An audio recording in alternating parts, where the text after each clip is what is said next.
नमस्कार साथियों, एक बार फिर से स्वागत है हमारे YouTube चैनल डिजर्विंग आईएएस पे।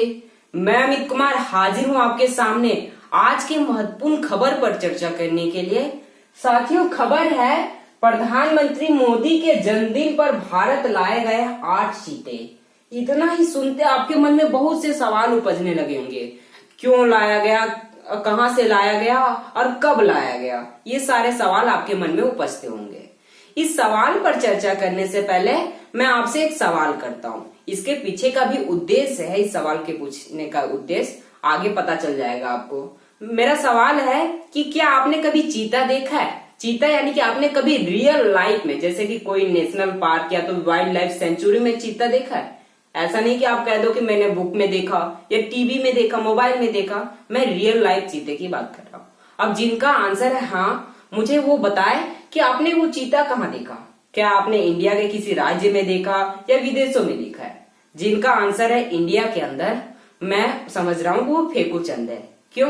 क्योंकि भारत सरकार ने खुद 1952 यानी कि 1952 में ये ऑफिशियल रूप से डिक्लेयर किया था कि भारत के अंदर चीते विलुप्त हो चुके हैं। पिछले 70 साल से भारत के अंदर चीते नहीं देखे गए हैं। और आपको अब समझ में आ गया होगा कि मेरे सवाल पूछने का मकसद क्या था। ये बताना कि भारत के अंदर पिछले 70 सालों से चीते विलुप्त हैं और इसे लाया क्यों गया। तो इसके लाने का पीछे का कारण है इकोसिस्टम की बहाली करना, इकोसिस्टम को मतलब कायम रखना। ठीक है, पारिस्थितिक तंत्र की बहाली करने के लिए भारत सरकार ने प्रधानमंत्री मोदी के जन्मदिन पर, प्रधानमंत्री मोदी का जन्मदिन कब था? 17 सितंबर को, यानी कि उस दिन विश्वकर्मा पूजा भी मनाया जा रहा था। उस दिन भारत लाए गए 8 चीता। कहां से लाए गए? अफ्रीका का एक देश जिसका नाम है नामीबिया। नामीबिया की राजधानी है उडहोक। वहां से भारत के मध्य प्रदेश के कुनू नेशनल पार्क में, इसे कुनू वाइल्ड लाइफ सेंचुरी भी कहा जाता है, वन जीव अभ्यारण्य भी कहा जाता है। यहाँ पर 8 चीते लाए गए। 8 चीते में 5 तो फीमेल कैरेक्टर है और 2 मेल कैरेक्टर। इसमें भी कहा जाता है कि इन 8 चीते, ये 2 नहीं ये 3 होता है। ठीक है, इनमें भी कहा जाता है कि 2 सगे भाई बहन है। ठीक है, तो 5 फीमेल चीता लाया गया है और 3 मेल चीते लाए गए हैं। कहां पर लाए गए हैं?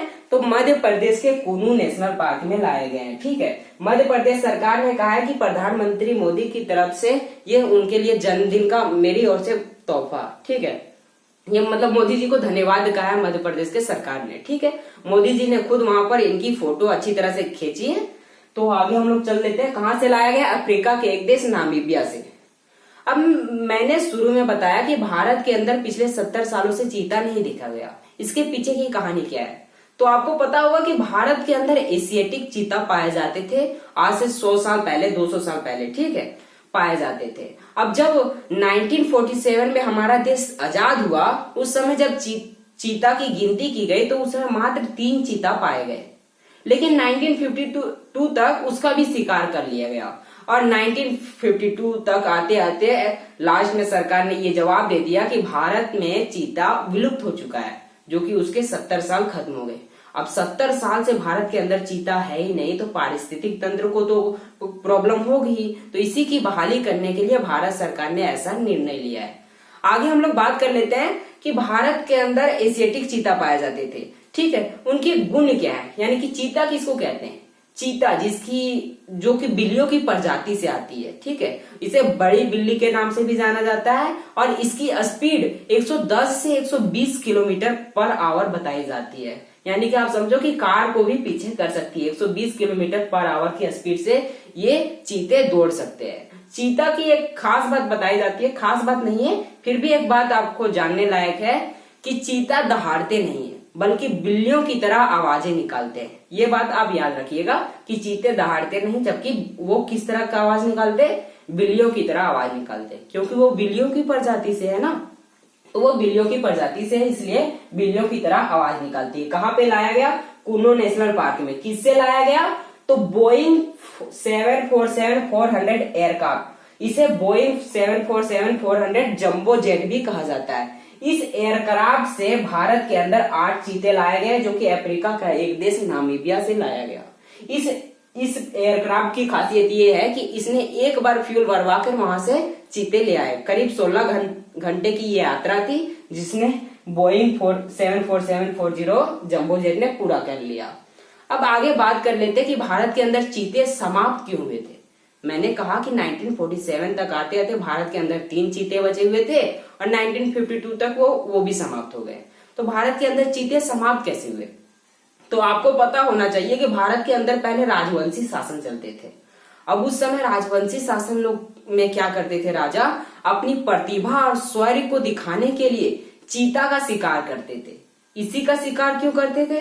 क्योंकि उनका मानना था कि स्थिर चीजों पर निशाना लगाना आसान है, लेकिन जो तेजी से दौड़ता है और उसका शिकार किया जाए वो एक प्रतिभाशाली राजा ही कर सकता था। तो वो अपनी प्रतिभा और शौर्य को प्रदर्शित करने के लिए चीता का शिकार करते थे और एक तरह से आप कह सकते हैं कि मनोरंजन के लिए भी शिकार करते थे। दूसरी तरफ आप ये मान लो कि वो सब जो राजा थे वो अपनी भेड़ बकरियों को, यानी कि राजा नहीं कह सकते, जो जमींदार लोग थे पहले, वो अपनी भेड़ बकरियों को चीता से बचाने के लिए उनका शिकार करते थे, जिसके कारण भारत के अंदर चीता पूरी तरह से विलुप्त हो गया। 1947 तक आते थे ये स्थिति आई कि मात्र 3 चीते ही बचे हुए थे और 1952 में वो भी समाप्त हो गए।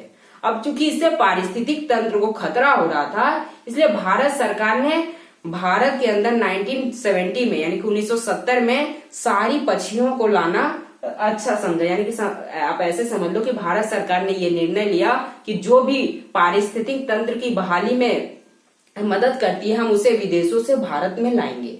और भारत सरकार ने फिर चीते पर नजर डाली कि भारत के अंदर चीते भी नहीं है, जो कि पारिस्थितिक तंत्र के लिए बहुत आवश्यक है।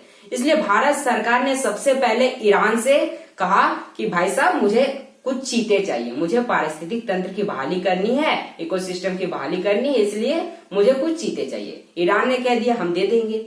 लेकिन जब ईरान ने अपने यहाँ चीतों की गिनती कराई तो पता चला उनके यहाँ मात्र 12 चीते थे। मैं ईरान से ही भारत ने पहले बात क्यों की? क्योंकि ईरान एक ऐसा देश है जहां पर एशियाटिक चीता है। ठीक है, एशिया के अंदर बस वही एक देश है जहां पर एशियाटिक चीता पाया जाता है, इसलिए भारत सरकार ने ईरान से ही पहले बात की। ईरान ने जब अपने यहाँ काउंटिंग कराई चीतों की तो पता चला इनके यहाँ 12 चीते बचे हुए थे। इसलिए ईरान ने कह दिया भारत सरकार से कि देखिए हमारे यहाँ भी पारिस्थितिक तंत्र की जरूरत है और हमारे यहाँ मात्र 12 चीते बचे हुए, इसलिए आपको हम नहीं दे सकते। तो भारत सरकार ने फिर किसी और देश पर नजर डालनी शुरू कर दी। लेकिन जब 20 जुलाई 2022 को यानी कि इन्हीं साल नामीबिया की उपराष्ट्रपति भारत आई हुई थी, उस समय हमारे जो इन्वायरमेंट मंत्री हैं वो उनसे बात किए। किस पर? चीतों के लिए। उनको पता था कि नामीबिया के अंदर बहुत से चीते पाए जाते हैं, तो उन्होंने उसी समय उनसे पूछा कि हमें कुछ चीते चाहिए। उन्होंने भी मान लिया कि हम दे देंगे आपको चीते। तो भारत सरकार ने उसी समय एक कदम उठा लिया कि आप इस MOU पर साइन कीजिए, मेमोरेंडम ऑफ अंडरस्टैंडिंग, यानी कि जिसे समझौता ज्ञापन कहा जाता है, उस पे साइन करवा लिया कि हम आपको चीते देंगे। और उसी साइन का जवाब में नामीबिया सरकार ने भारत को 8 चीते दिए। लेकिन उन्होंने आगे ये भी कहा है कि हम अगले साल और भी चीते दे सकते हैं, हो सकता है 8 चीते दे या उससे ज्यादा चीते भी दे सकते हैं। ये नामीबिया सरकार की ओर से घोषणा करके कहा गया। फिलहाल मैंने सारी बातें आपको बता ही दिया। तो प्रधानमंत्री मोदी का जन्मदिन था 17 सितंबर को, तो उनको बधाई आपने दिया ही होगा। तो फिलहाल के लिए इतना ही, मिलते हैं नेक्स्ट वीडियो में। Thank you.